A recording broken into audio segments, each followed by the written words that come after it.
Yeah, two 10-goalers battling it out. Two brothers facing each other off, and a father and son. Richard Mille up against Casablanca. Steve, the third man and my co-commentator this afternoon. Any predictions from you? Oh, no, I can't predict this one. Richard Mille been to the podium on victory side twice already this season, although Casablanca has a 10-1 record for the winter season here at Grand Champions Polo Club, so it's anybody's ball game here. I'm sure both teams are prepped and ready to go. So momentarily, we will get the ball bowled in on our two mounted officials today, Esteban Ferrari and Gaston Dorniac. So players just saying last-minute hellos. We are just a tad late. As Jan mentioned, we had a busy day today with the 8-goal finals, and here we are for the first of our two semifinal games today, with Casablanca going up against Richard Mille. Playing for Casablanca, Grant Ganzi, Juancito Bellini, Hector Castagnola, and at the back door, 10 goals, Juan Martin Nero. Playing for Richard Mille, Mark Ganzi playing the front. Number one, Hector Castagnola, playing for Richard Mille, Pablo McDonough playing number 3, and Paco de Narvaez playing the back door. So here is Richard Mille on the attack. Indeed, and it's going to be Castagnola with the first touch there after that throw-in. The Castagnola number 3, that of course is Barto Castagnola, playing for Casablanca in the dark shirts. Richard Mille playing in the white shirts. And Steve, we have our first goal. Grant Ganzi getting off to a flying start here for Casablanca. Now, Grant Ganzi, of course, is the son playing against his father. Is the Cobra out there or not? Yeah. As I say, Mark Ganzi there playing against the Cobra. Grant Ganzi, his son, and then we've got the two brothers. Barto Castagnola, 9 goals. Hector Castagnola, 8 goals, and then the two 10-goalers, Juan Martin Nero and Pablo McDonough. So, very quick early goal. Both teams, of course, coming in off 26 goals. This is going to be a cracking game of polo here this afternoon. They want to get into the final. Remember, Richard Mille, as you said, Steve, already 3 times in a final, losing to exactly this team 2 weekends ago for the Palm Beach Open, and they want to make it 3 if they can. Here we go on the front. On the attack here coming in is Ganzi. Little backhand flick looking for De Narvaez. Paco De Narvaez will try and control it if he can. Down the line coming, that's brother to brother. Castagnola to Castagnola. Down the line comes charging Juancito Bellini.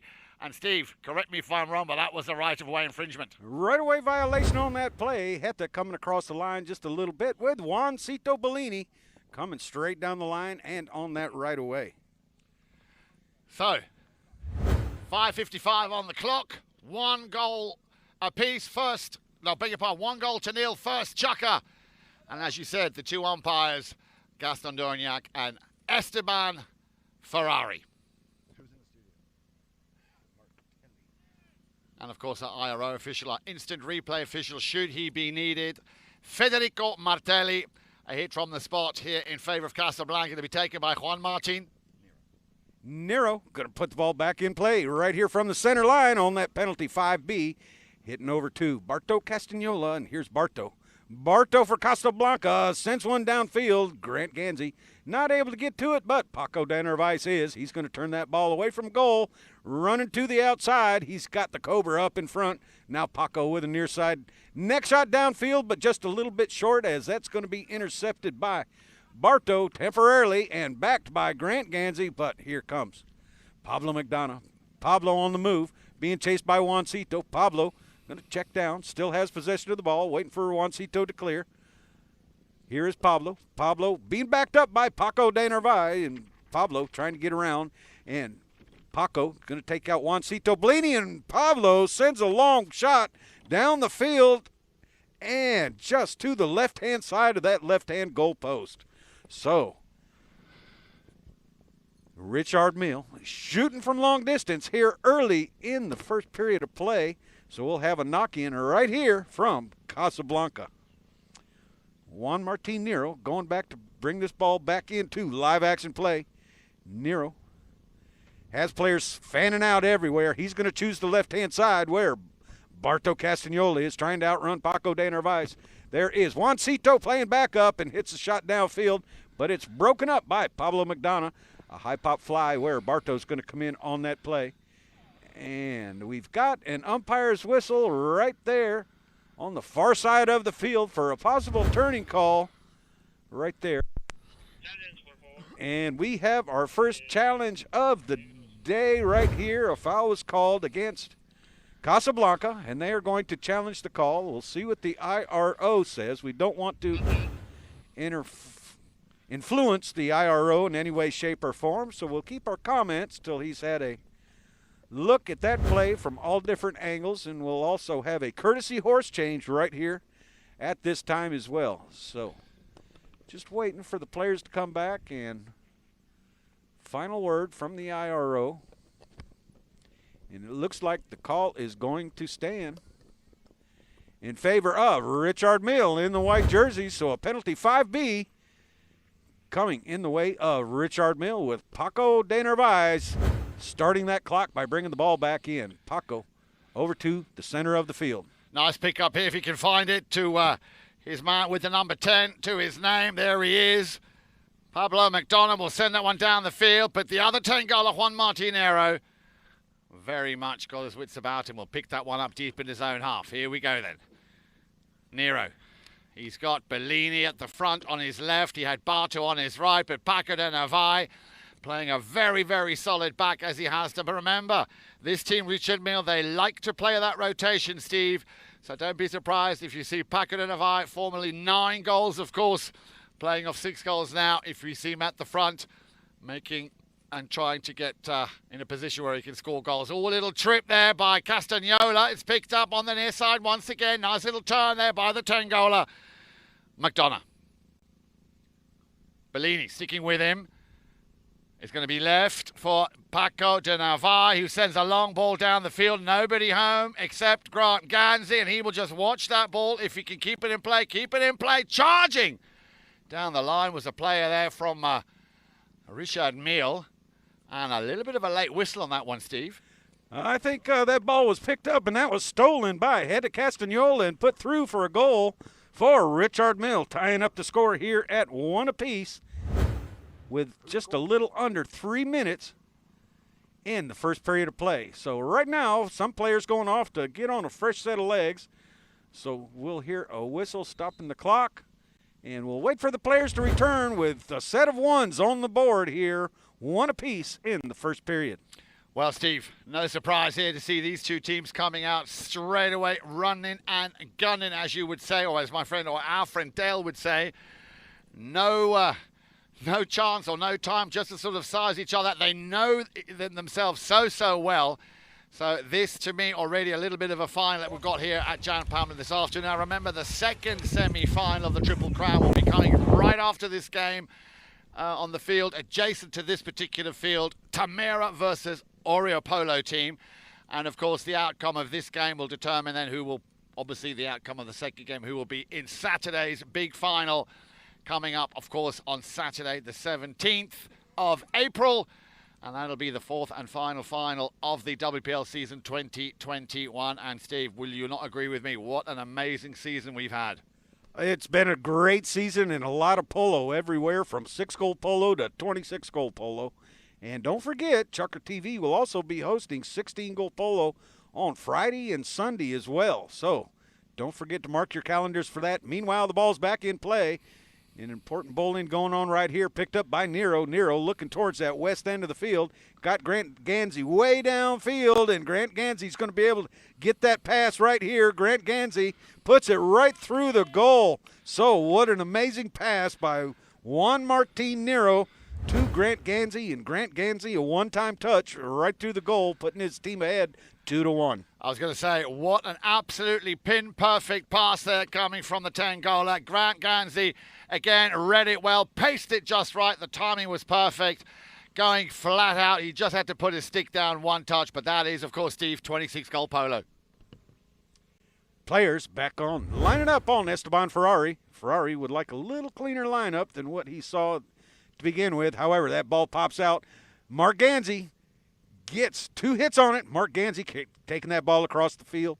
being chased by Grant Ganzi. Here comes Juan Martin Nero trying to close the gap with Heta Castagnola, and a whistle will sound on that play as Nero on the right away, and the gap not big enough for Heta to come in and make that play.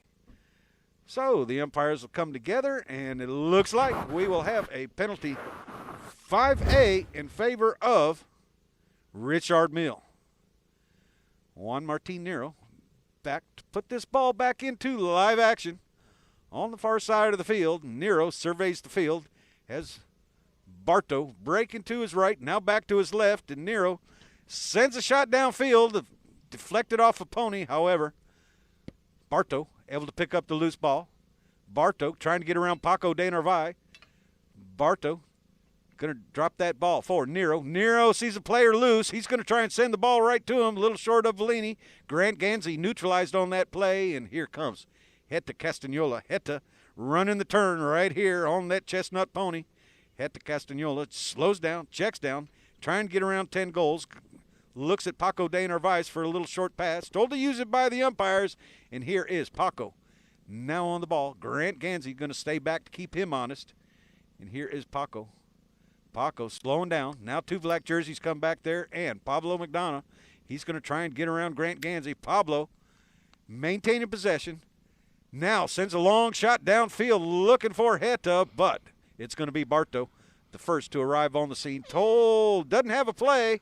Barto, so that ball was taken a neck shot by Paco, but it's deflected off a pony, and now picked up by Juan Martin Nero. Nero over on the far boards. Jumps back on the field and hits a shot downfield looking for Juancito. Juancito able to get there and send a shot downfield, but a whistle sounds. And we are going to have a penalty in favor of Richard Mille. Gaston Dorniak, Esteban Ferrari, the two mounted officials out there today. And that is going to end Chukker number 1. Stay with us on ChukkerTV. We'll score it 2-1 right here in the first semifinals of the World Polo League's Triple Crown of Polo, hosted by the Grand Champion.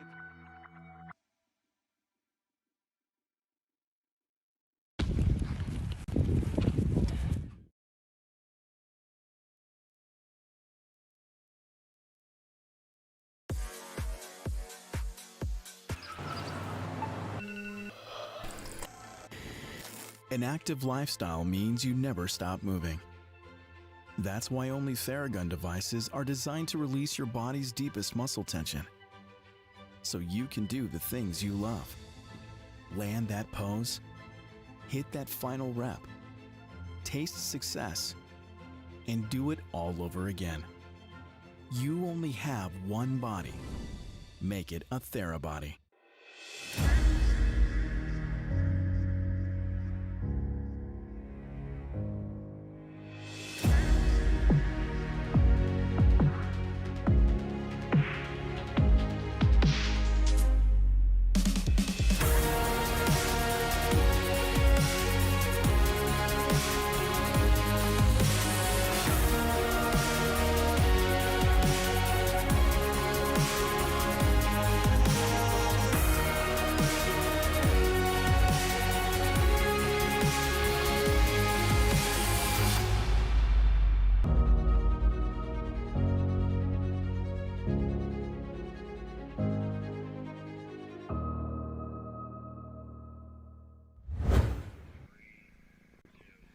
Welcome back, everybody. Great to have you with us here for what promises to be, and we've already seen one very, very exciting, fast and open chukker. We had a whistle at the end there, Steve, and we had a call for a challenge. What was the outcome of that? Well, they went to the third man on that play, and he reviewed it and determined that there was no foul on the play. So we will start chukker number 2 with a bowl-in from the center of the field to the boards on Esteban Ferrari. Well, if you just joined us, like I say, you still have 5 chukkers ahead. 5, I'm sure, very exciting chukkers. Casablanca there with Grant Ganzi hitting the target on 2 occasions. Heta Castagnola for Richard Mille, just 1. So 2-1 is how they left it at the end of that first chukker. Strap yourselves in for what promises to be a very, very exciting and thrilling semi-final here. Remember, they want to get through to Saturday's final. The Triple Crown of Polo. Bellini there trying to pick it up on the near side. Ever so Slightly out of time there to hit the target as Castagnola. This time it's Barto. Barto with the white helmet, the number 3 on his shirt, the 9 goals to his name, makes no mistake and getting the first score of this semi-final up on the score sheet, making it 3 goals to 1 in favour of Casablanca. Now, I did say to you, Steve, earlier that these two teams, of course, have met each other on quite a few occasions. They met each other in the group stages in the last WPL tournament. Then again, they met each other in the final. Casablanca winning the first time and winning the second time. Are all good things in threes, or are Richard Mille going to put a stop to their run today? Well, they've got the momentum in their favor right here, right now, so I got to go with Casablanca. They're 10-1 for the season. So, once again, here is Juan Martin Nero on the move, sending the ball right through the goal with a near side neck shot, and they are on fire right now with 6:15, 2 quick goals with 1 minute and 15 seconds here in the second period of play. Well, you were just talking about 10-1. Let's look at how they played so far, coming through to the semi-finals. In their first game, they took care of business in a 7th golden goal chukker, scored by, again, Juan Martin Nero when they beat Oria Polo team 13 goals to 12. It was a repeat in their second game when they took on White Birch, again, 13 goals to 12. And in their third game, then, it was 11 goals to 9 when they took care of business against Pampanorte. So Casablanca coming into this semi-final with 3 wins under their pocket, so 3-0. Richard Mille, they had a good game the first game, beating Seminole Casino Coconut Creek 14-13. Lost the second, surprisingly, to Tamera by 4-16. But then beating Santa Rita again in their third, 11 goals to 8. So they coming in with 2-1. But that, of course, are all statistics. It's going to matter who wins here this afternoon. And at the moment, as you rightly said, Casablanca on very much a roll here, leading by 4 goals to 1. All 3 players except Juancita yet to score have scored. Twice Grant Ganzi, Barto and Juan Martin just a few moments ago. And on the other side, only brother of Barto, Hector Castagnola, with a score on the score sheet. Back to the action we go, and it's going to be Barto, Castagnola. Castagnola has a bit of space, has a bit of time. He's got no one to give it to. Now they do the rotation. Juan Martin Nero going up the field a little bit too deep. It's going to land at the feet of the other Tengola, Pablo McDonough. McDonough along the sideboards. The ball will go over the sidelines, and that will be a change of possession. Change of possession in favor of Richard Mille. Umpire counts 8 seconds, drops the ball on fair, level playing ground.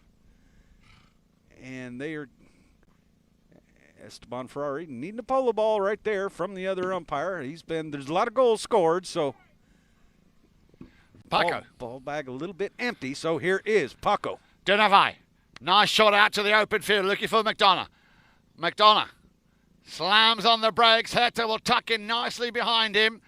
Now, what kind of a team player have they got up their sleeve? Hector taking on the other Tengola there. Nicely done. And all of a sudden, it was the 2 Tengolas rubbing shoulders for the briefest of moments until Hector snaps one back up to the front door. Picked up by brother Barto Castagnola. Castagnola going to the sideboards.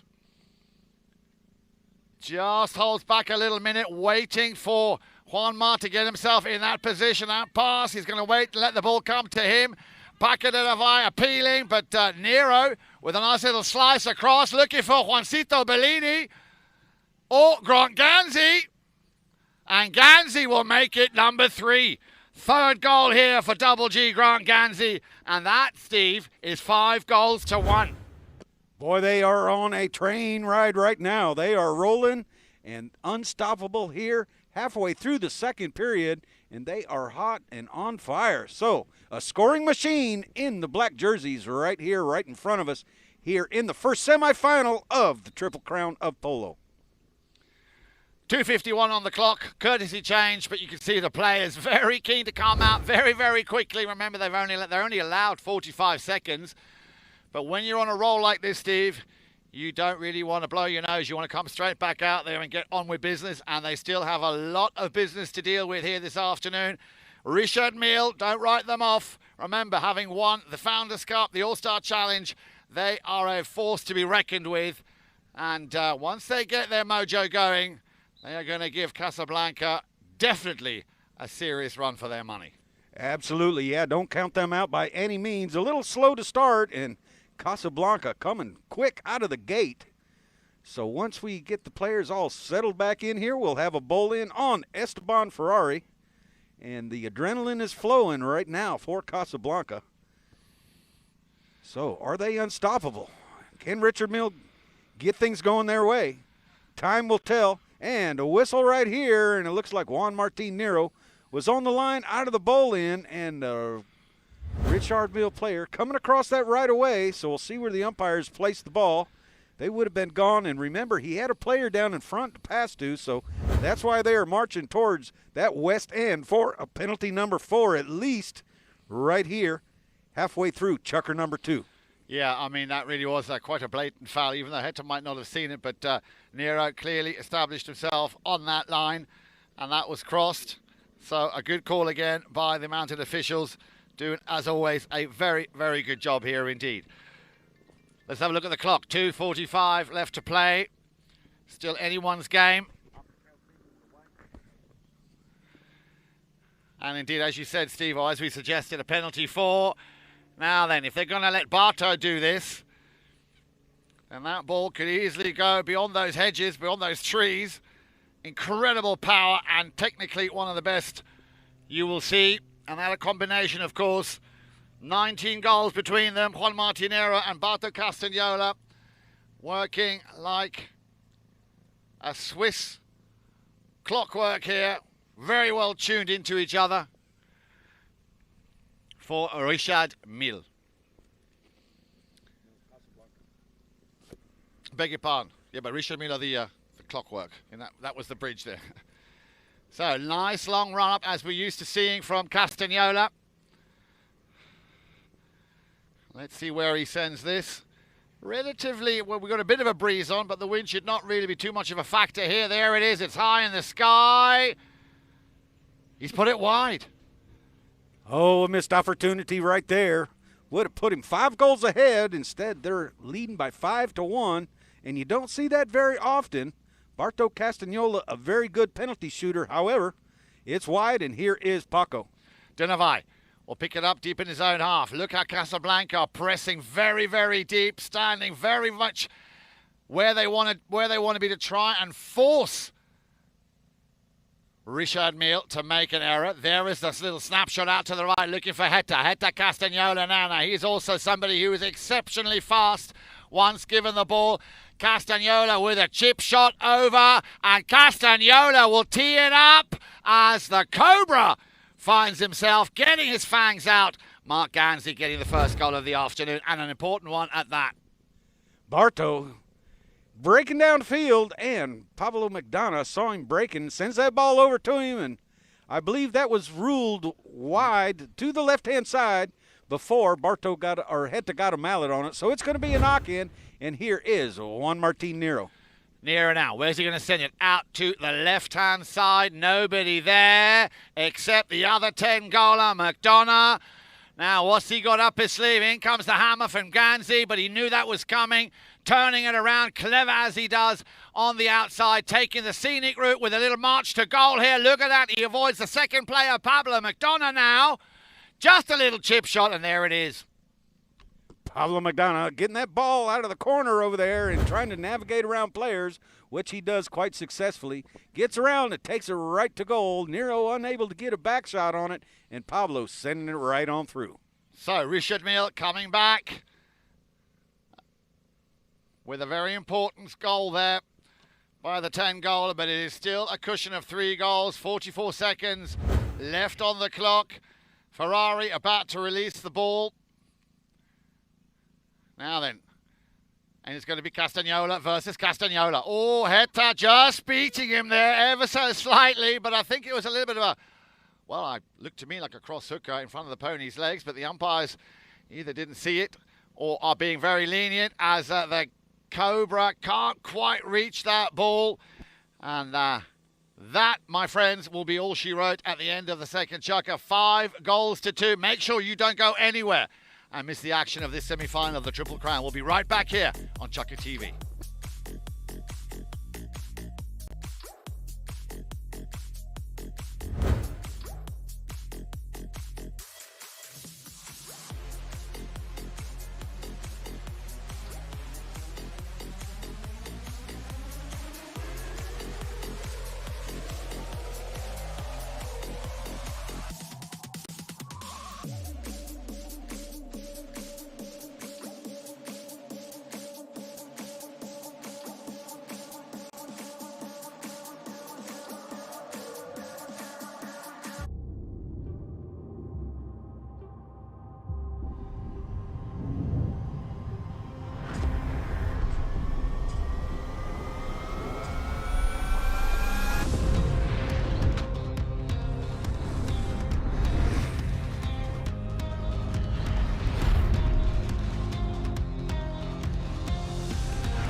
Hello, everybody. Great to have you with us on ChukkerTV. And what a couple of cracking chukkers we've had. I know that's your favourite word, Steve. I'll be using a lot of cracking here this afternoon.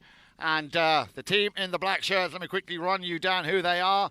If you've only just joined us, Casablanca with Grant Gansey having already hit the target 3 times, twice in the first, one in the second. Juancito Bellini at number 2, Barto Castagnola also with a goal to his name, and Juan Martinero, the 10-goaler there, playing at number 4. Richard Mille with Mark Gansey, who narrowly got his first goal just a few moments before the end of that second chukker. Hector Castagnola with a goal in chukker number 1. Pablo McDonough with a goal in chukker number 2. And, of course, the very talented and always very strong playing back, Paco de Nervai. That is Richard Mille today in the white shirts, Casablanca in the black shirts. Our 2 mounted officials are Gaston Dorignac and Esteban Ferrari. In the studio, the IRO, the instant replay official, Federico Martelli. Good afternoon to you, Federico, and everybody in the studio, of course. Busy day here at Grand Champions on this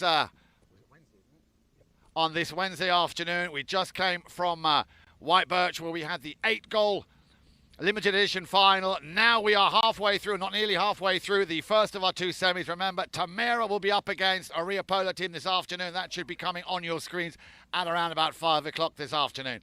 Now let's go back to the action as Barto Castagnola dancing a little pirouette there up against brother Heta. He will come out on top and send the ball down the field, where waiting will be the Cobra. Gansey coming in here for a back shot, a nice strong back shot. Paco de Nervais gets a little piece of it as well. Who turns on it? But Hector Castagnola, and breaking downfield, Pablo McDonough trying to outrun Barto Castagnola, and Pablo McDonough unable to get there, but it's going to put some side skin on him right here, and Barto with a shot downfield looking for Nero. Nero, these 2 10-goalers going to the front quite a bit here early this afternoon, and Nero trying to outrun Mark Gansey. Mark Gansey's going to come in there with a back shot, and who turns on it but Hector Castagnola. Heta got to get around brother Barto. Heta going towards the center of the field, not trying to give brother Barto a play.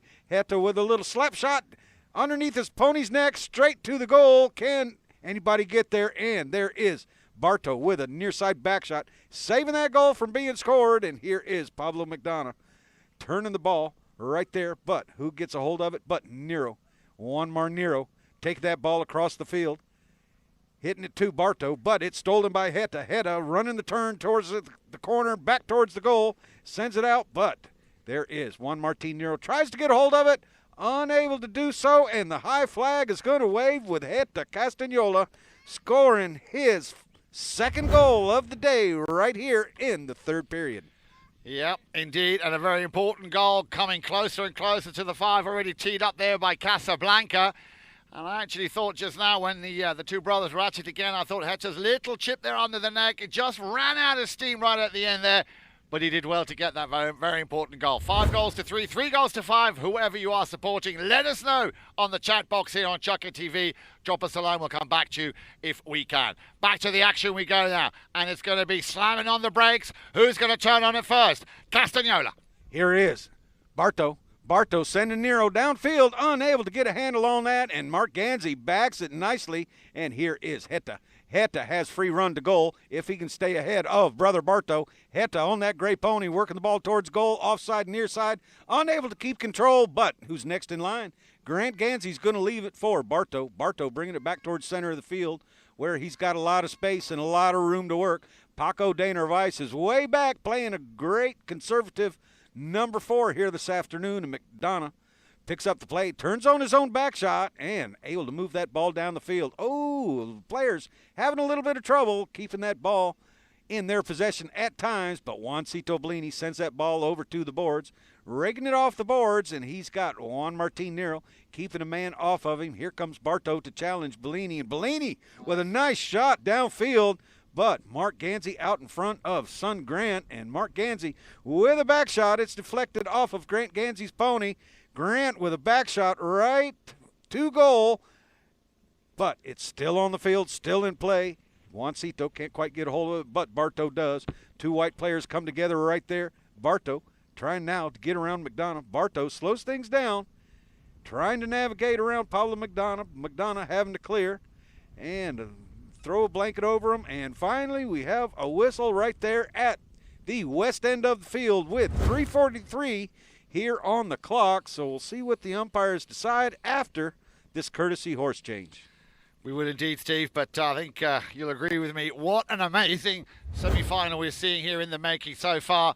Richard Mille coming back so far, very strong here in chukker number 3 with Castagnola, the man so far, the only player to have scored. Trying to get a grip and a handle on the very, very strong Casablanca, who, if we look at the way they played at the end of the first chukker, it was Casablanca 2-1. End of chukker number 2, where they scored 3 goals. It was 5 goals to 2 because Pablo McDonough got that second goal. So they had that little window, that little cushion of 3 goals.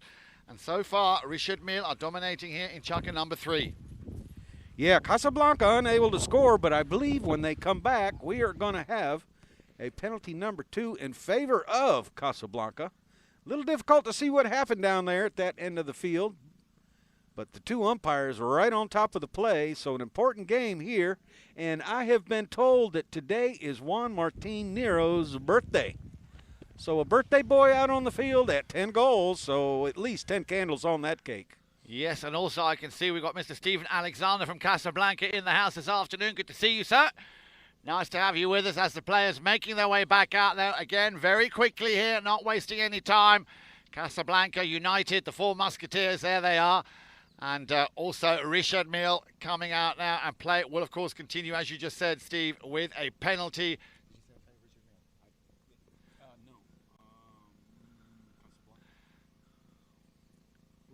Well, we're not quite sure. Steve says potato, I say tomato. One of the 2 teams will get that penalty. Yes, sir, and it looks like a penalty 2 as Barto is teeing up that ball from the point of the infraction. Undefended. Looks like it's about 10, 11 yards out. But you folks at home enjoying ChukkerTV and the replays and the end zone cameras and the drones and, of course, all of the ChukkerTV family working together, and especially those guys in the studio giving you the best possible angle to watch this semifinal game. Well, we have got one of the best drone pilots in the business, of course, Austin, flying the drone here this afternoon. Then, of course, the center cam by the one and only on the Tower of Power, the lovely Stephanie Schwetz. Good afternoon, Steph. Love the hat, as always. And then, of course, Tracy, our official timekeeper. The 2 goal judges, very important. You can't play polo without a goal judge. And, of course, our medical staff always on standby for any eventuality. So, a little bit of a delay here as they come back out. 3:43 left to play. Chukker number 3. Steve, any update on your side? Yeah, the foul is confirmed by the 3rd man. So a penalty 2 from the spot, and Barto Castagnola puts that right on through. And Jan, just to show you, this has been a pretty much foul-free game, and that is the first goal scored from the penalty line. Absolutely, and not only that, Casablanca restore that 3-goal cushion. It is 6-3. 3:20 on the clock as they come back to the centre for a throw-in, which will be conducted by Esteban Ferrari. Ferrari gives the ball back to the players. It's on the ground, and Nero, the first to put mallet to ball. And here is Grant Gansey out front, just staying out front, and backed up by Barto with a near side neck shot downfield. Let's see who can get to it first. It's going to be Pablo McDonough showing us that 10-goal form. McDonough unable to keep it going, but he's backed up by Heta Castagnola. And deflected off of a pony, and we've got a whistle on the play, so it looks like a right-of-way violation in favor of Richard Mille. Indeed. Now let's see where the umpires drop that ball. Now remember, when we talk about challenges, Steve, both teams only have 1 challenge per half. You cannot take that challenge forward and then have, let's say, 2 in the second half. And as Dale so rightly always puts it, that matrix, that win-loss matrix here, you really need to be very, very sure if you're going to make that challenge, because it's the timing as to when you make that challenge which could be so instrumental at the end of the day. Yeah, exactly. And not only that, but it's the play on the field. If you feel very strongly you can win that challenge and avoid the other team receiving a penalty shot, especially from the 30, 40, or 60, then that might be a good challenge. So from the centre then, Packard and Avai will take the penalty 5B for Richard Mille. Now, you see, the other thing that I've noticed, Steve, is they are marking up so incredibly well. It's not that easy always to make that perfect pass. This time he finds Pablo McDonough, who had to try and lose his defending player. He's got Barto breathing down his neck. Still the 10-goaler, McDonough, trying to weave his way through those Casablanca defenders. Going to be picked up, I think, by Castagnola. This time, Heta on the other side.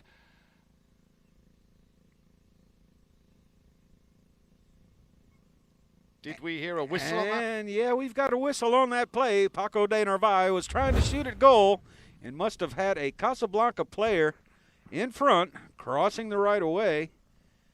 And it looks like a penalty 2 in favor of Richard Mille. So Casablanca going back behind the back line and not in between the goalpost.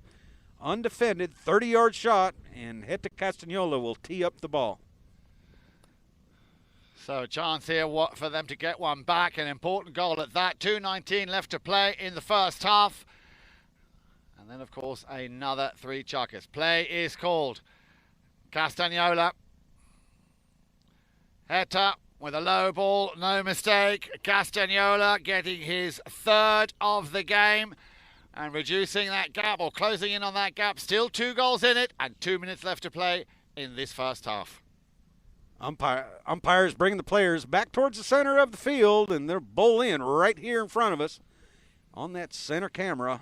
Richard Mille in white, Casablanca in black.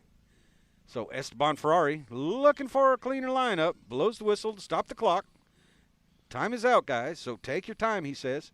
Here we go. The ball's back on the ground, and who gets to it first? Pablo McDonough. Trying to send that ball downfield, but having a little problem with it, but not Paco de Narvaez. Paco slaps it on down for Heta Castagnola. Heta going to take a 1 shot towards goal and sends it right on through for a score, bringing them within 1 goal. Now a score of 6-5 with a little under a minute and a half left here in the first half. And not only was that a hat-trick in this chukker, but overall 4 goals now coming from the 8-goaler Castagnola. Very important here at within the Richard Mille team. And he read it so well. He knew that ball was coming. He took a very fast pony down the field and then a little snapshot. He is ever so quick. It's interesting to see how the 2 Castagnola brothers always line up at the front there, battling it out. A whistle will stop that play with 1 minute and 1 left on the clock. What did you see there, Steve? A little riding into the shot. Cobra over the top of the ball during the swing, so and an uneven ride-off. So there's going to be a challenge on this play, and not a bad challenge with only 1:01 left here in the third period, first half of play. So the instant replay official will look at that from all angles and determine whether the umpire's call will stand or whether it will be overturned. So Federico Martelli doing honors in the instant replay booth for ChukkerTV. And it looks like it's going to be a center hit in favor of Casablanca. Casablanca wanting a penalty 4 out of this, but it was a slow-moving foul going across the field. Nobody to hit to. So here we have the Cats' 2-point challenge. Possibly.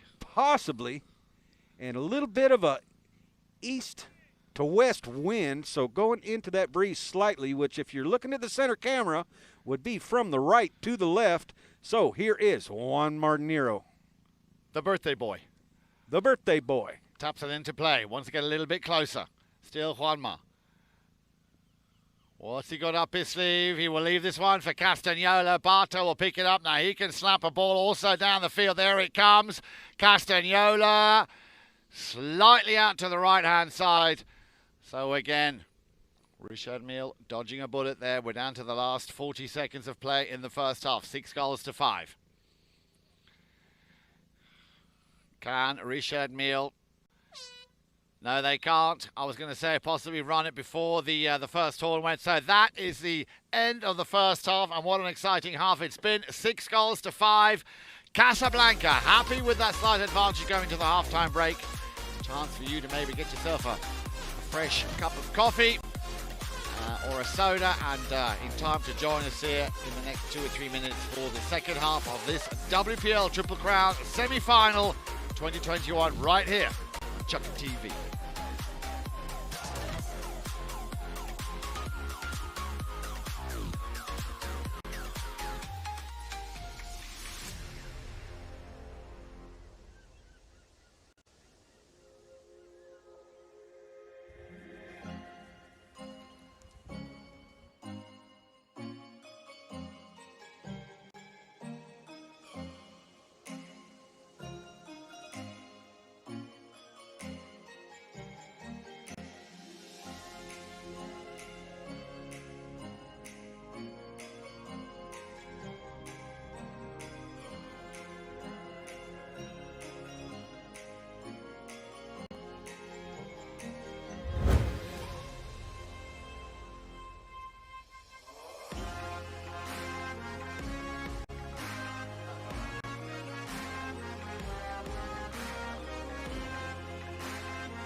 far as barns go, it's 10 points.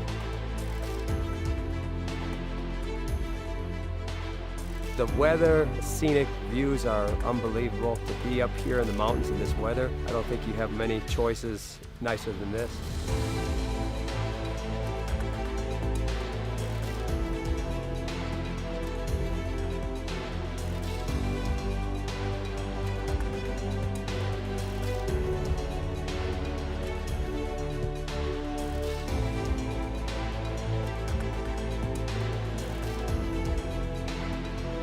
I feel like we have some really competitive polo up here. It's friendly competitive polo.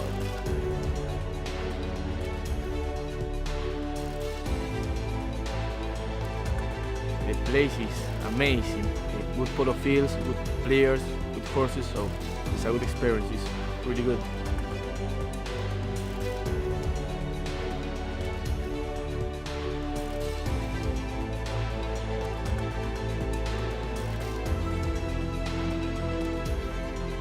Club. They have empanadas there. They have Argentine-style barbecue. I'm in love with this place. The club is really nice. The people is really good.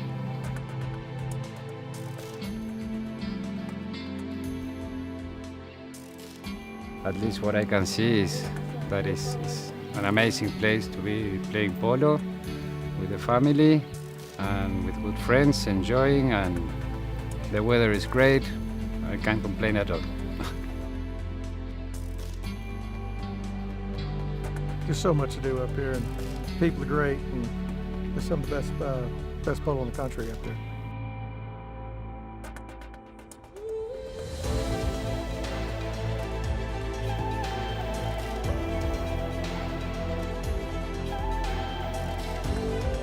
I think this is the place to play polo in the summer.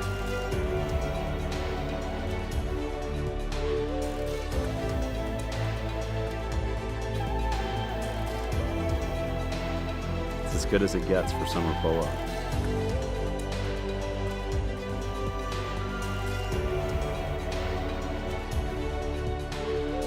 This may be my new home.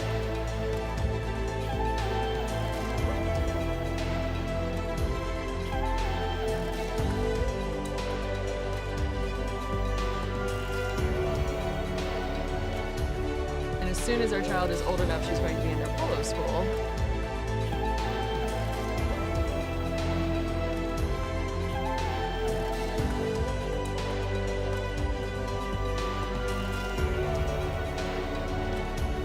You just want to be a horse in that barn.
The world's best polo in your pocket.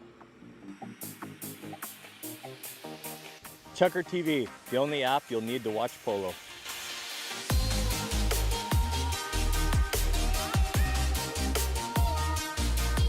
The world's best polo in your pocket. ChukkerTV, the only app you'll ever need to watch polo.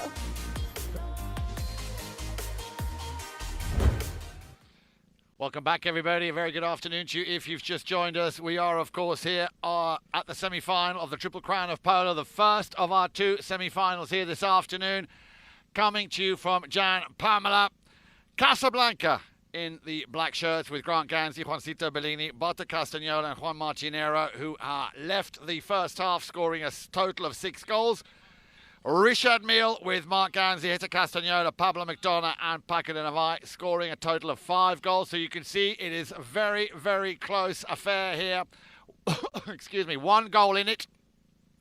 1 goal in it. They've just had the half-time break. And, of course, play will resume where it ended at the end of that first half. Sitting alongside me here this afternoon, Chief Umpire of Grand Champions Polo Club, Steve Lane. Now, we were just talking in the half-time how they fared. If we look at how they started, Grant Ganzi getting off to a very good start with 2 early goals in chukker number 1 against Hector Castagnola's 1 goal. They left the field 2 goals to 1. Chukker number 2 was very much a Casablanca chukker. 3 times they hit the target. Again, Grant Ganzi, Barto Castagnola and Juan Martinero. Only 1 score coming from the 10-goaler Pablo McDonough. 5 goals to 2 in favour of Casablanca at the end of chukker number 2. But in chukker number 3 then, it was Richard Mille with a hat-trick coming in from Hector Castagnola and a goal from Barto, making it 6 goals to 5. Let's go back to the action and Paco de Navai.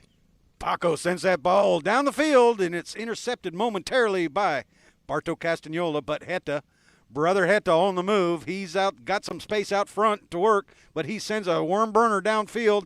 Can Mark Ganzi get on it? Juan Martinero comes in with a near side back shot, breaking up that play.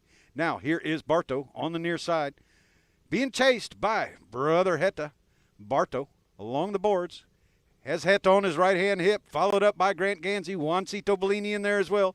Grant comes on through, ridden off by Paco, and Paco's going to turn that ball towards the inside. And Paco still drops it off to Heta. Heta dribbling that ball, doesn't want to give it away. Grant Ganzi out front just a little bit, trying to get around Ganzi, and Heta sends one down to the Cobra with a pinpoint pass. However, he's going to ride off Juan Martinero and allow Heta to come on through and score the goal, tying up the game at 6 apiece here early in the 4th period of play. Goal number 5 for the 8-goaler there, Castagnola. Incredible how he tried to, well, first of all, tee it up for the Cobra. He saw that it was just a slightly off for Ganzi to pick that one up, and then Heta just sent that one, I think, all the way to Orlando. I think you're right. That ball's still in the air somewhere. There might be a UFO that'll see that ball going by. But in the meantime, the players come back and line up on Gaston Dorniak, who puts the ball on the ground to the players, and Heta Castagnola maintaining possession, trying to get around Barto. Heta reaches back, still has possession, sees Mark Ganzi downfield, going to hit it to him, and Grant Ganzi takes a stab at it out of the air. And here is son against father, and Grant Ganzi with a back shot, saving that goal from being scored, but it's picked up by the 10-goaler Pablo McDonough. Pablo Nero comes in there as well, leaves it for Barto. Barto on the move right now down here on the near side of the boards. Barto slowing down, sending Grant Ganzi downfield. Nero going to come back and offer some assistance, and Nero decides to take it across field, but Pablo McDonough, he's not faked out in any way, shape, or form, and a bump behind the saddle, so a whistle on that play for sure. So we'll see where the umpires put the ball on that dangerous play, and I would not be surprised if they march all the way down to the 60-yard penalty line for a penalty number 4. 5:07 on the clock, 6 goals apiece. Yeah, interesting to see just now. The 2 brothers are at it, the 2 Ganzis are at it, the 2 10-collars are all at it. And I've just seen now, Steve, we had a complaint from air traffic control here. That ball has only just come down. That goal that we saw from Castagnola a little bit earlier, but you're absolutely right. A penalty 4 is the outcome of that play. So a chance now here for Casablanca to regain the lead if they can convert here from this 60-yard shot on goal. Defended, of course. And let's see who they're going to give the responsibility and the pressure on to do this now. Ball was teed up there by Juan Martín Nero. Looks to me like it's going to be Barto Castagnola. Castagnola always likes to take a nice, calm, long run up and then get on that runway. Here we go then, but like his brother, he can also easily get a complaint from air traffic control. Let's see where he goes and puts this one. I think that was slightly out to the right. He just, I mean, right at the end of that shot, he just slightly opened or loosened the grip on his mallet there. So he did not really have the control he wanted to, and that of course means possession once again and a hit in for Paco de Navai for Richard Mille. Here is Paco bringing it across the goal mouth right down at the west end of the field. Paco being marked there by Juancito Bellini. Juancito Bellini being a workhorse right here in this semifinal game this afternoon. And here is Pablo McDonough.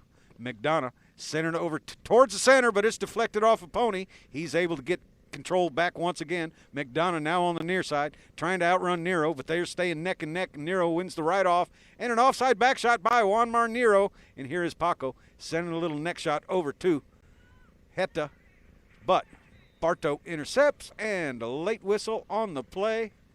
And we'll see if the umpires agree on that, and it looks like interesting play there, Steve. Interesting play. Again, the two Castagnolas there. Now, this is going to be a very interesting call by the umpires because you couldn't really give this either way. Yeah, actually, I think Heta had more line, but the question is, was there enough time? Yeah. And that gap seemed to be big enough, but Heta didn't want to take the chance, and he checked up early, almost taking the danger out of the play. So the two umpires discussing ball placement or penalty selection, both terms interchangeable, and they are going to choose a penalty for 60-yard defended shot when the players come back on a fresh set of legs with 4:11 left here in the fourth period. Well, I'm glad to see that the umpires managed to work it out themselves because they, of course, also can trigger on a play like that. Now, that, for me, would have been the kind of play where the umpire could have pulled that trigger. Well, it wouldn't be a trigger for the IRO, but it would be if they disagreed on the call, they would go to the third man on that call, which he still has the video footage to use. So trigger a little bit different than a challenge, but similar in the ways that it is reviewed. So here we go then, and I'm pretty sure, as you can see there, he's flexing his cane. This will be taken by Castagnola. And of course the players a little bit earlier than normal, not quite halfway through the chukker, making the most of the opportunity to go as they are down the pony lines to get on a fresh set of legs. So penalty here for Castagnola. Remember, just a few moments ago, Brother Barto just put it wide. Let's see what Heta can do here. Hits it low. Wants to simulate his brother and also put it wide. I don't think so. I think that was just a little bit of bad luck here. So both Castagnolas not converting on a penalty for. So here we go once again. Casablanca dodging the bullet on that play, and Juan Martín Nero is going to put the ball back into action off the back line. Nero being marked by Heta Castagnola. Nero, a high lofting shot over to Barto.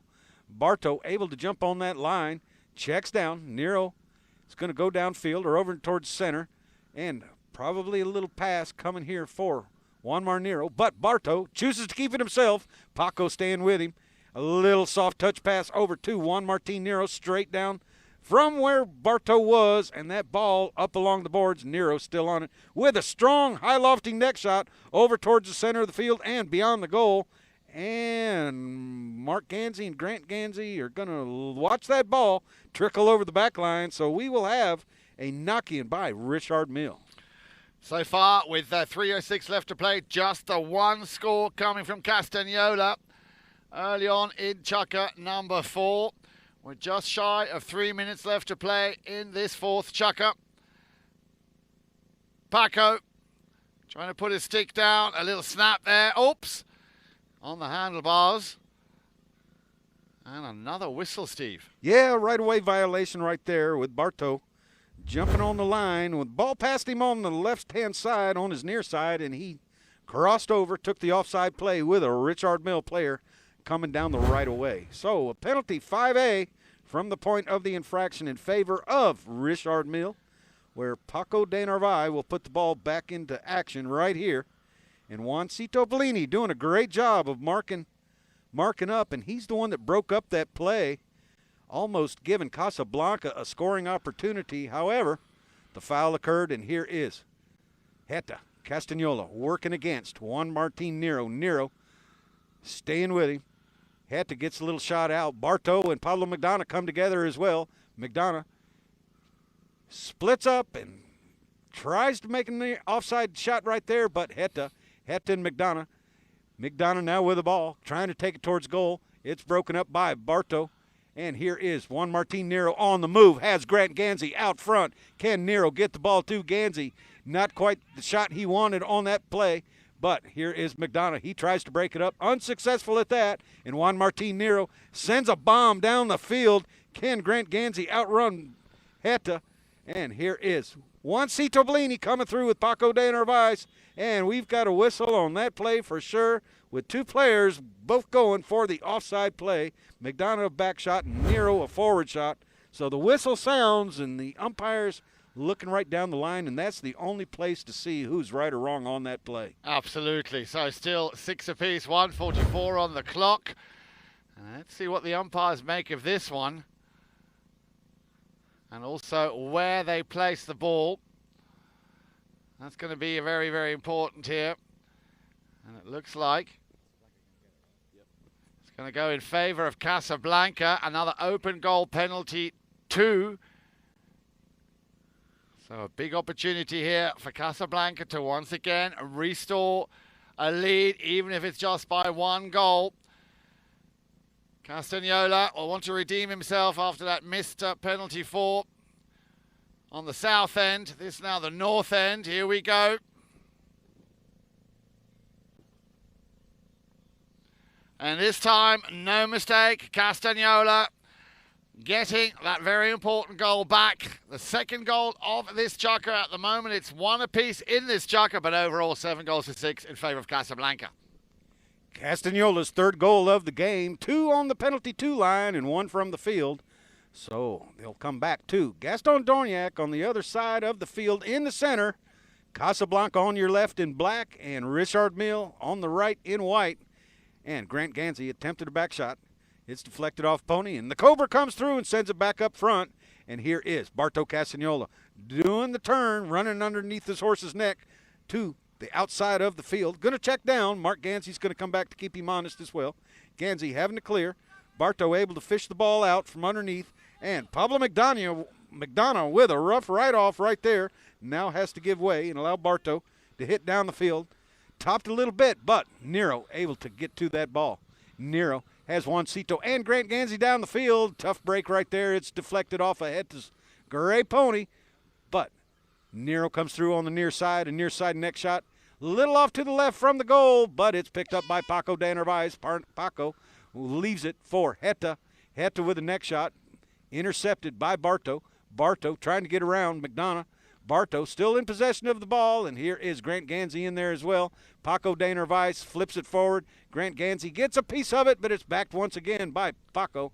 Mark Ganzi now with a neck shot over to the boards. 8 seconds on the clock, and intercepted by Barto Castagnola. Barto doesn't have much time if he wants a shot on goal. I believe this ball is going to be left on the field right here to end chukker number 4 with a score of 7-6 in favor of Casablanca after that penalty 2 down at the west end of the field.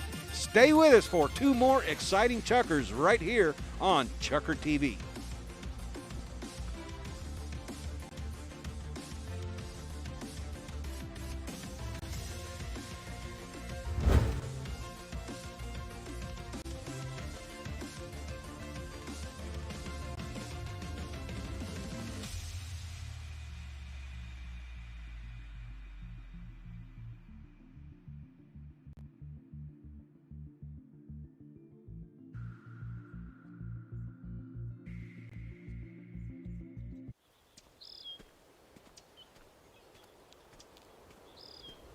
To be able to come here and play a course such as this, it's a great experience. Probably the best tee gift I've ever received, so, and that's no lie.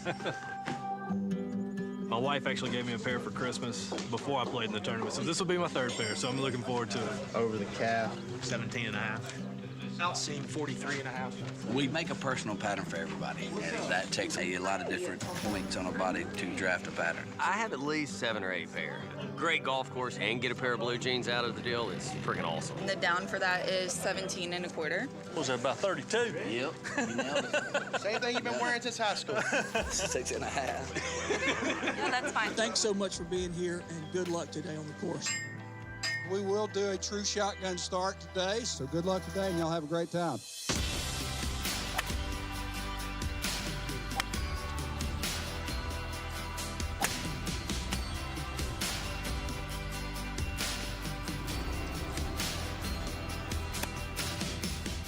People aren't accustomed to getting a gift like custom pants at a golf tournament, but for clubs that do offer that to their members, it's been a success every time because it's so unique, it's so different, and it's an American-made product that's custom. You get measured for it, you get to design it and pick it. Who doesn't like that? Getting a pair of jeans from Blue Delta is a great gift, something unique, something that they normally wouldn't get that they really appreciate.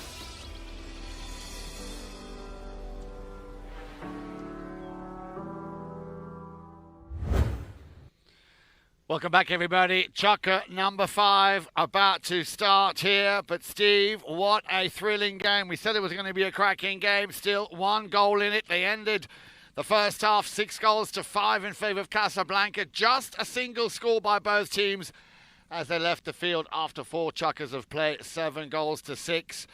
Richard Mille, who we thought might have a little bit of a dip there in the first half, especially in chukker number 2, have come back very, very strong. So I think it is very difficult to call here who might have the upper hand. Players are back out on the field. We continue with the action. The Cobra taking the umpire with him on that play. A whistle will stop the action just momentarily. And I can hear we have a challenge. Did you see what happened there, Steve? Yeah, it looked like Juan Martin Nero wanted to take a neck shot, but he had a player right underneath his mallet, so he was unable to take that swing. So a foul called against Richard Mille here early in the 5th period, and they have challenged the call, and it looks like the umpire's call is going to stand. So a penalty 2 right here in favor of Casablanca, and Jan, that shows you the advantage of leaving the ball on the field to end the 4th period because they draw a foul out of that bowl-in instead of taking a long shot on goal and starting this period with a knock-in for Richard Mille. Absolutely, and if they can now, of course, score from here, Steve, they're going to once again have that little cushion that they are so much wanting to increase. It looks like it's going to be Barto Castagnola to do the honours. Again, one of those traditional nice long run-ups here.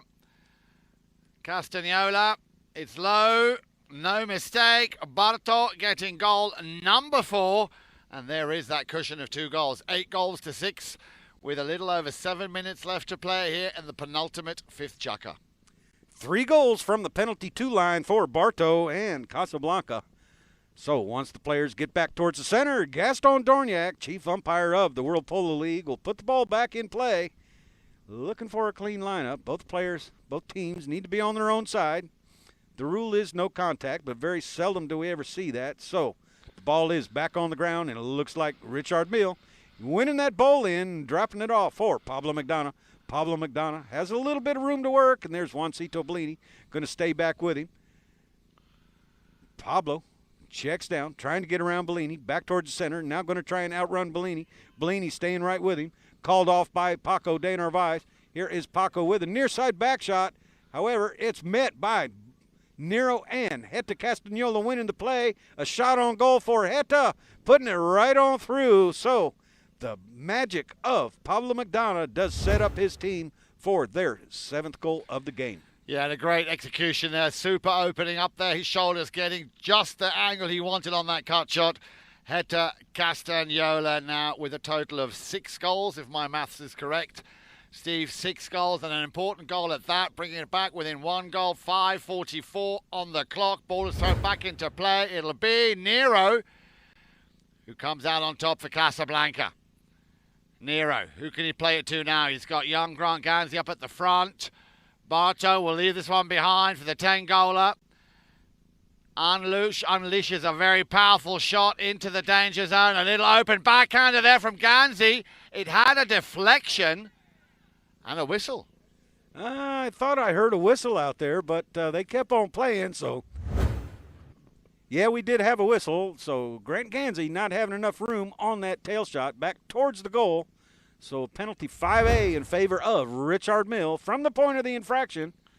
Gaston Darniak fishing for a ball. And must not have heard the whistle right at the onset because Richard Mille did not like that back shot. No. But it eventually came, and here's Paco to put the ball back in play. Paco taking it across goal. And Paco looking for Pablo McDonough, which he finds over to his left-hand side, right to us. Ooh. And Bartow meeting that ball, but not exactly on it, and turns around and takes another stab on it on the near side. What a quick pony. He's on this period. A shot downfield from Heta to Mark Gansey. Mark Gansey unable to make contact with it, so a nice back shot across the field, and here is Pablo. Pablo McDonough working against Bartow Castagnola. Bartow gets a little piece of it and maintains possession, wins that play, and here is Bartow with a back shot, and look who has turned for it. None other than the birthday man right here, Juan Martin Nero, coming down the field over here to the near boards, and he has a pony that is picking him up and putting him down. He's going to check down right here. Juancito Bellini riding off Heta Castagnola, giving him room to work. The two 10-goalers come together right there. Here is Heta Castagnola. Heta able to go to the offside and take the ball across the field, being chased by Bartow. Heta with a strong neck shot downfield looking for Pablo McDonough. However, Juan Martin Nero able to win the ride-off and make the near side back shot. It's deflected up in the air, but Paco de Narvaez playing a very conservative 4 here this afternoon is met by Juan Bellini, who pushes him off, and Paco still maintaining possession, called off by Heta Castagnola, and Heta now with a strong shot. Mark Gansey has 3 horse lengths on Juan Martin Nero. Mark Gansey going to take the ball towards goal. He's got a one shot right towards goal. Can he skip? Mark Gansey able to send that right through the uprights, tying this game up once again with a score of 8-8 with a little under 3 minutes and 30 seconds left to play. Great play there from Richard Mille, and of course when it comes to execution, absolutely second to none, Mark Gansey. Remember, he was denied that goal in chukker number 2. So that, again, a goal a long time in the making, and a very important goal. 3:27, as you said, on the clock, a courtesy change. So I'm pretty sure, Steve, this will come down to the wire. We will see, I think, a result and a team coming out on top in the 6th and final chukker as they go for their courtesy pony change. A couple of shout-outs here, Jan. Andy Kruger is watching. Glad to see Andy watching. And Switzerland, that must be Andy Kruger in Switzerland. Good afternoon. Right. Yep, Kashif is watching as well. He says it's a nail-biting game. And Huguito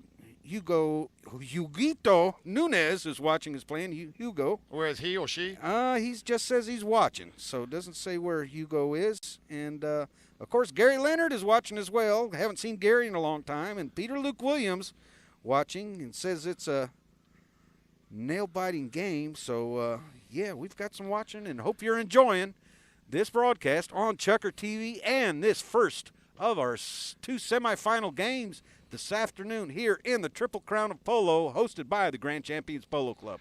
Indeed. Now, if you have any more questions, do drop us a line. Great to have people watching from all corners of the world. Andy Kruger, you just mentioned there, also known as the Polo Doc, very much a man in charge for any kind of incident on the European circuit, and a big follower and a lover of high goal polo. Great to have you on board this afternoon. Love to you and the family, Dr. Kruger. As the players come back out now, 3:27 on the clock, 8-8 apiece in this semi-final. Remember, we have the second semi-final coming up right after this game here. Oria Polo team versus Tamera. That's going to be another cracking final to watch. That should be coming on your screens at around about 5 o'clock local time. Remember, you've got to add 5 hours if you're in the UK and 6 hours if, like Andy, you are in mainland Europe, of which Switzerland still very much is a part. Castagnola now on the drive here, trying to do something with that ball. He will give it to, if he can, to Juan Martinero. Juanma will open his shoulder, send the ball through the uprights if he can get past that last defender, and he does. So, Casablanca, very, very briefly allowing Richard Mille to draw level until Juan Martinero put an end to that and put another score up, making it 9-8 with a little over 2.5 minutes left to play in the penultimate chukker. Nero and Barto Castagnola working well together down there, and Barto dropping the ball off to Nero. Nero sending a shot to goal, and Hedda unable to stop it from going through. So once again, a bowling back at center. Nero with a near side back shot. It's deflected off of Pony, and a quick whistle right there on the play. So I was actually watching the ball and didn't see what happened up front, but it looks like they are going to be marked. A foul called against Casablanca, and they are going to challenge the call.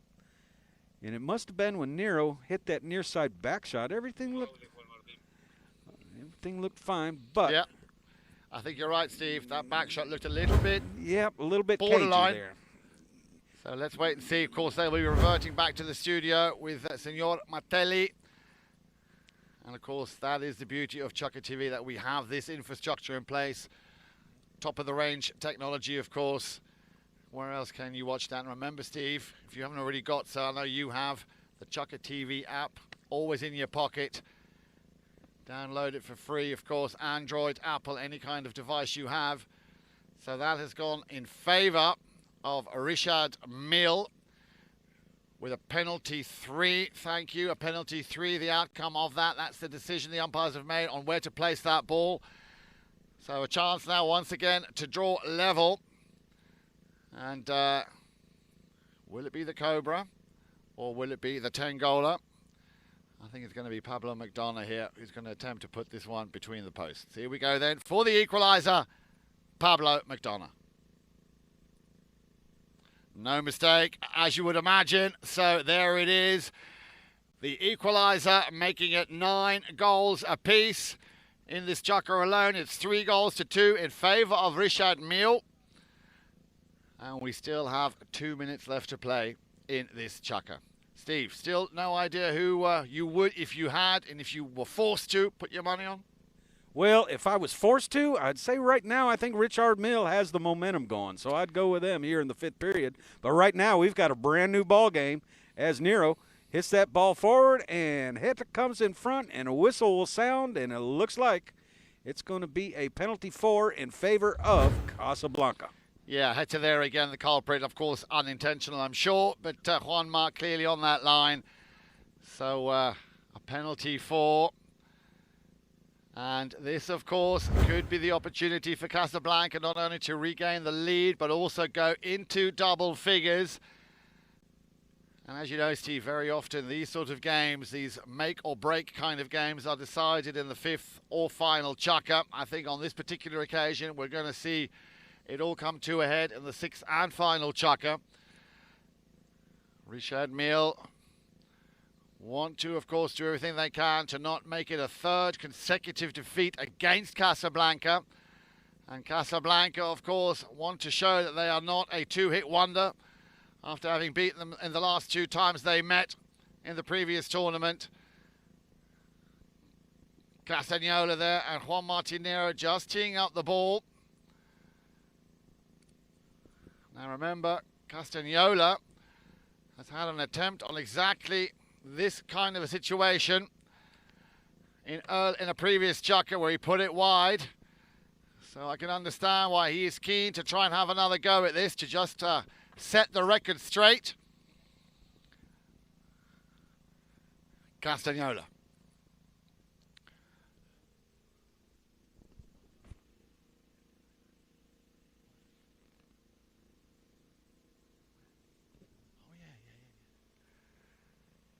It's high in the sky, and he's put it wide again, ever so slightly out to the right-hand side.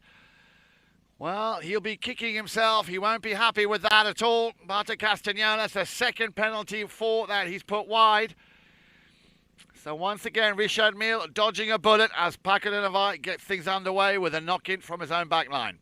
Denavai looking for Castagnola. Unfortunately, it was the wrong Castagnola. Barta coming in, intercepting it from Heta, as it's going to be turned around by Nero. Juan Martin Nero taking the ball round the outside, teeing it up for an under the neck shot. Oh, out of the air. What a save, but it's gone over the back line, so a safety 60. But did you see that very quickly there? He put his mallet up. Heta Castagnola, because that ball had more than eyes. That had GPS and everything. It was going straight through goal. It certainly was, and we could see it from here, but the quick reflexes of Heta Castagnola denying that scoring opportunity for Casablanca. So a safety 60, as you call it, a penalty 6 here in the United States, 60 yards out from where the ball crossed the back line with a score of 9-9, 58 seconds left in this fifth period of play. So very carefully teeing the ball up, and we'll see who will take it. No penalty 4s scored here in this game, only 2s and 3s. So this would be the longest foul shot or penalty shot of the game. And it looks like Juan Martin Nero is going to give it a go. Juanma to make it 10-9 for Casablanca. Drills a ball, again a deflection. Now the question is, because that was so fast, who did that come off? Because if that came off another defending player, and it looks like it did, this time on the left side of the field, well, at least I'm sure Barta will feel relieved that he's not the only one who's having difficulty scoring at that side of the field. Are they going to do the switcheroo and give it back to Barto now, or will Juanma have another crack at this? I think Juanma is probably going to stay with his stick, shooting for the goal from the penalty line, and that was a headhunter he just hit right there, a line drive coming off the mallet of one of the Richard Mille players. So another chance right here, and now Barto going to tee it up as well. So undetermined yet who's going to take this penalty 6 shot, but it looks like Nero will do the circle, getting his horse on the right lead, the correct lead.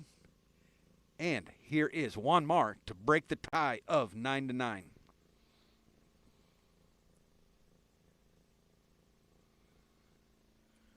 High in the sky, but is it straight? Oh, it's gone wide again. Now, Steve, if you were to add up those missed opportunities here by Casablanca.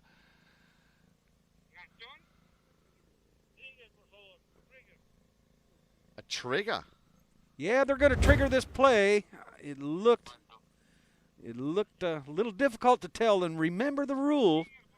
The entire ball has to pass on the inner surfaces of the goalpost. If any piece of that ball is over the top of the goalpost, then it is deemed no goal. And when in doubt, it's out. So Martelli will take a look from the drone, from the end zone camera, and see if he can determine whether that was wide or a goal. And it looks like it's going to be wide with a knock-in from Paco de Narvaez for Richard Mille. Paco sends the ball over here to the near boards. There goes the first horn. Heta Castagnola able to jump on that ball. He's going to turn around, trying to get around Brother Barto. Looking for players to hit to. Working the ball cautiously. He knows how much time he's got to get down the other end of the field. Here is Grant Gansey with a nice back shot. Who's able to turn on it but Paco de Narvaez and Juan Martin Nero. Nero can't quite handle the bouncing ball, but here is Pablo. Pablo sends it on downfield, and here it comes. Nero, the second horn is going to blow, and that's going to end Chukker number 5 with a score of 9-9. Stay with us for one more period of regulation play. We've got a brand new ball game right here on ChukkerTV.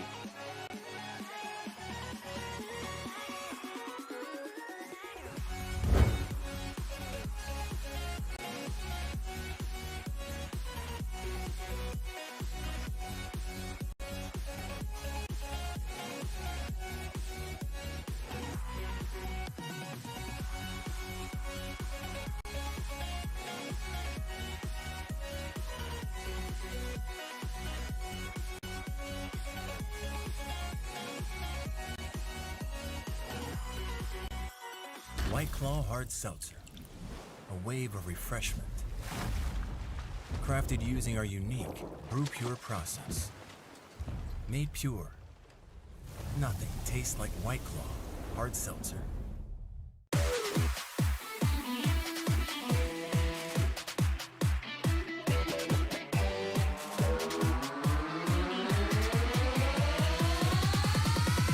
Yes, I got my swagger back.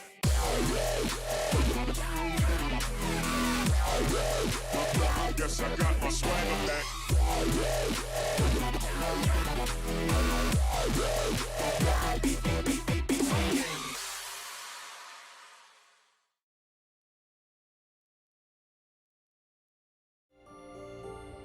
There's something about when you get up early, prep the plane, and you take off, and you get that first light of day. And the air is crystal smooth. You can see forever. You have to have the right aircraft for the right flight with the right crew up front. Only NetJets can do this. The flight dissolves into the background. It should just be the here and now. Welcome back, everybody. Great to have you with us here at ChukkerTV. Well, what a semi-final. It is kind of got the feel and the atmosphere of a real final this afternoon. And Steve, 9 goals apiece. How's this going to end? That's the big question. That's a good question. Possession, possession, possession, and no fouls. Of course, if you're going to foul, do it far away, because neither team able to score from the penalty 4 line, 60 yards.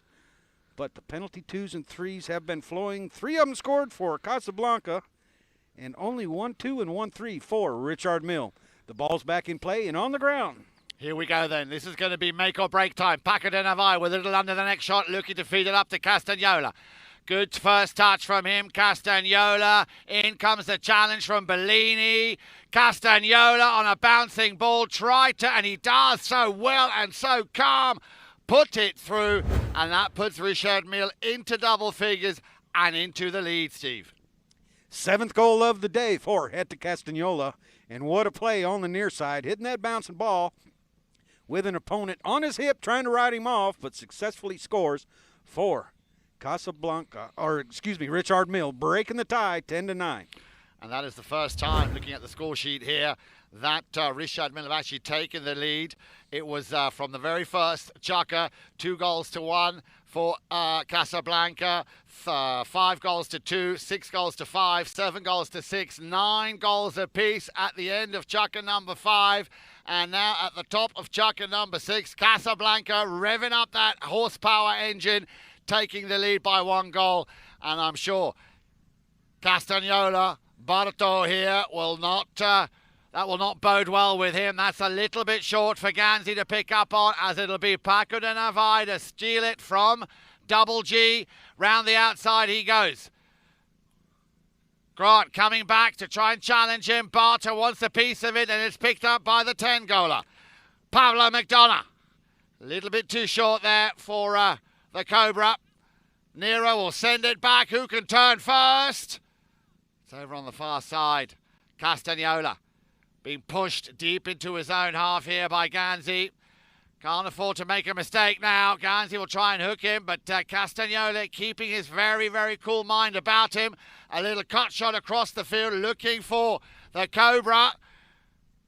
There it comes again. Ganzi now in front of goal. He's going to have to watch that into the sun, but he doesn't have to do anything because that ball just goes through. Yeah, who am I going to believe, that shot or my lying eyes? Because what a shot right there from about 110 yards out, right between the goalposts, giving Richard Mille a 2-goal advantage here with a little over 5 minutes left in the 6th and final period of regulation play.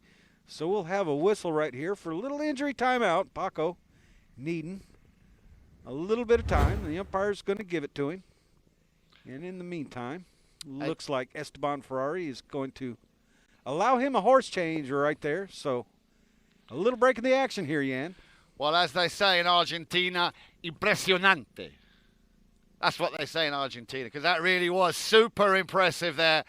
Castagnola, what a cracking shot there. The 2nd goal for the 8-goal player here in Chukker number 6. As Paco de Navai is coming over, literally right underneath the commentary box here to get himself a fresh set of legs. A little helping hand there from Paquito, a star in the making, Paquito de Navai. As Paco will get back on the pony, here we go.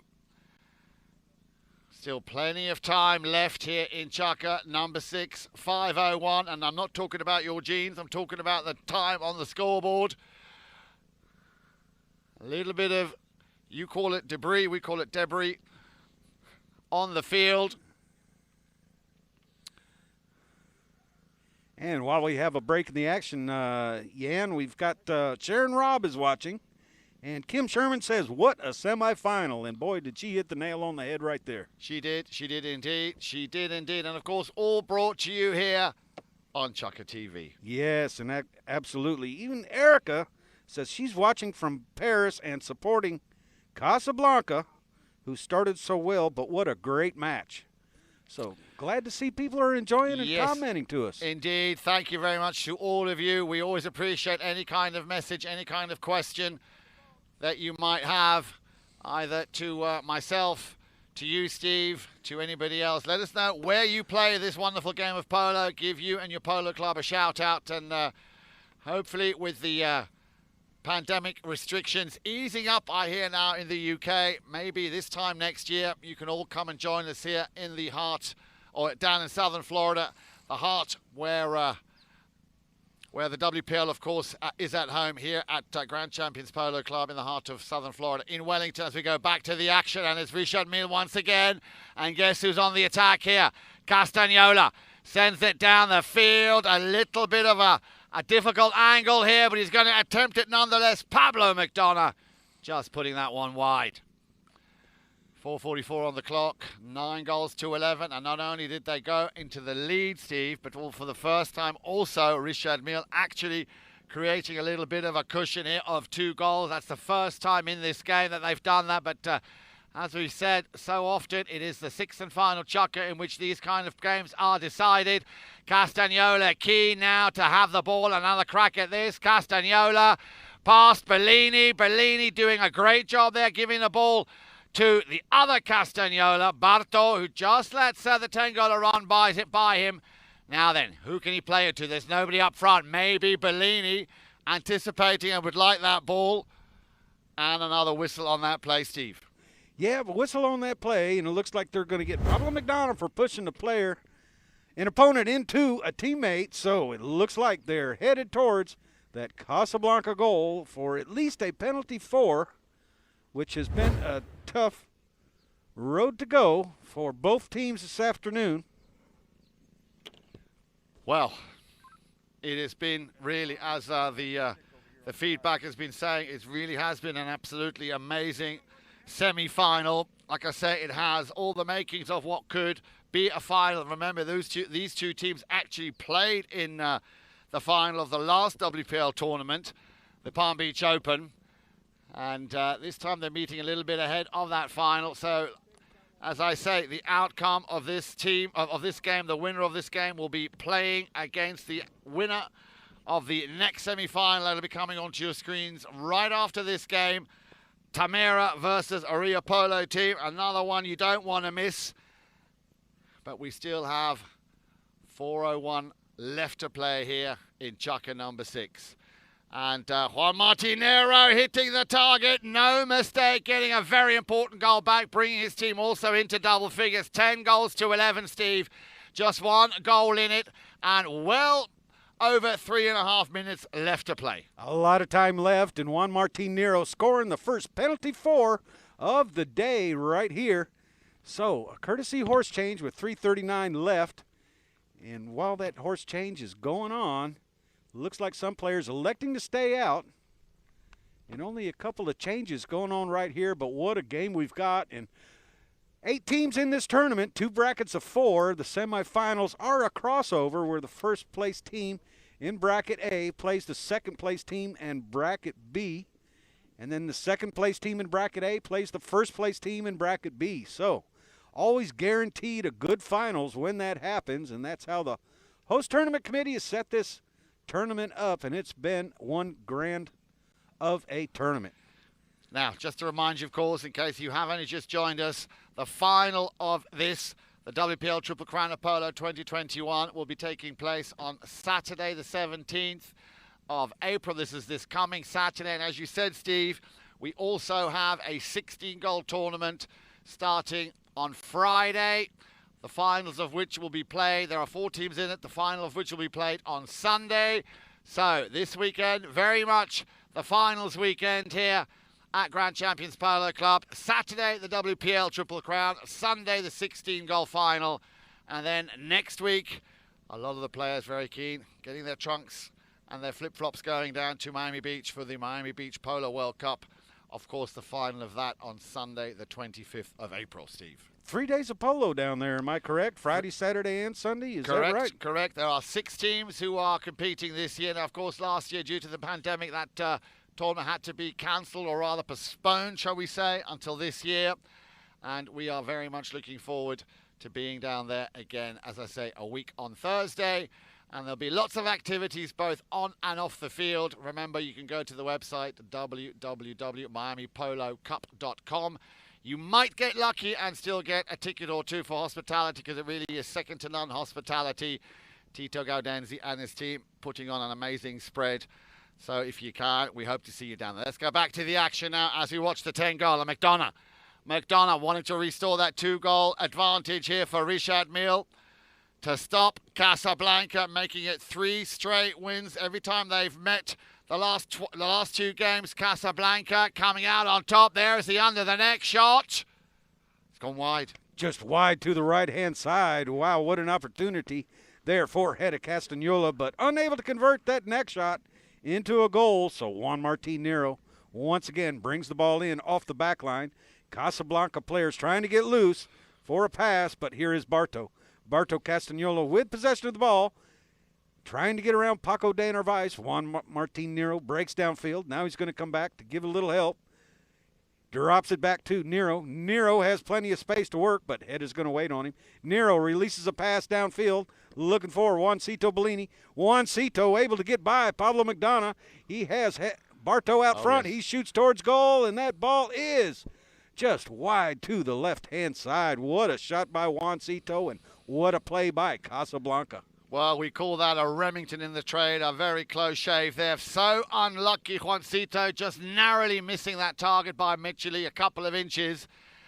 And Richard Mille now, of course, know they have a little bit of an advantage. Time, of course, ticking down. They're up by 1, and they have possession. Paco de Narvaez will tap it back into play. Casablanca standing very deep. Bellini would like to get that ball back, as the 4-goaler will challenge the 6-goaler Paco de Narvaez. Bellini, little backhander, looking for the 10-goaler, looking for Nero. But Castagnola being pushed further and further towards his own goal, but he does well. A little snapshot there, and this is the rotation. The ball intended there for Paco de Narvaez. Paco saw that the Cobra was out in front. He will pick it up over the halfway line. Oh, no, he won't. He will leave this one for McDonough. Ganzi will get a piece of it, but not the length he was hoping. And this is a dangerous situation here for Casablanca. Pablo McDonough picking up that back shot from Ganzi and sending it further down the field, and then a little slap shot through the goal. Back to a 2-goal lead, 12-10 with exactly 1 minute on the clock. Not quite enough time unless there's a penalty 5, and don't forget the Cats 2-point challenge.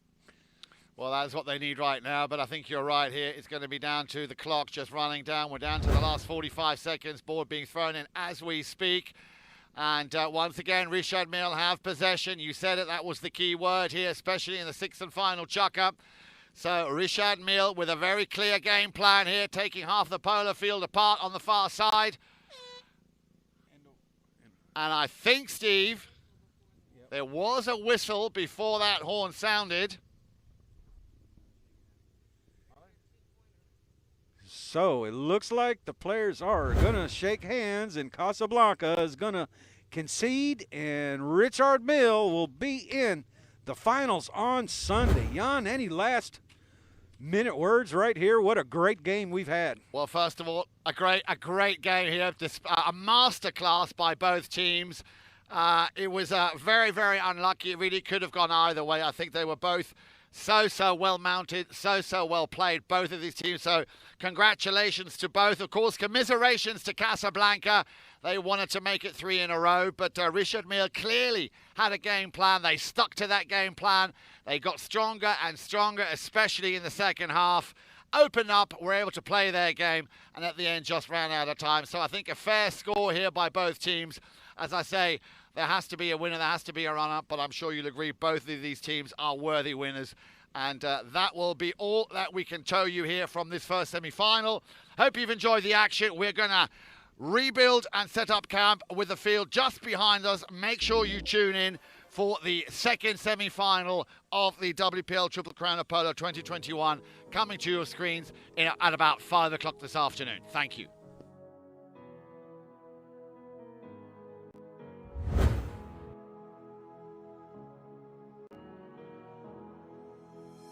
Thank